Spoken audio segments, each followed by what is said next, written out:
では、パク・ボヨンが着実に愛される理由は何でしょうか。まずは、堅実な演技力があります。子役から着実にキャリアを積んできただけに、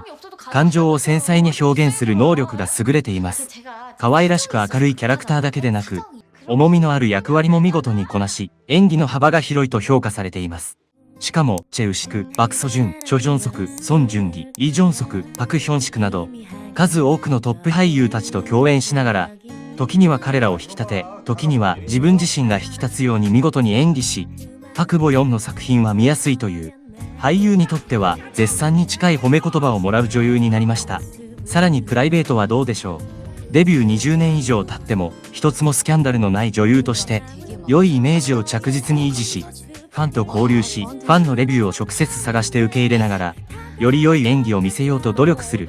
単純に可愛らしくて愛らしい女優ではなく真の女優ではないかと思います。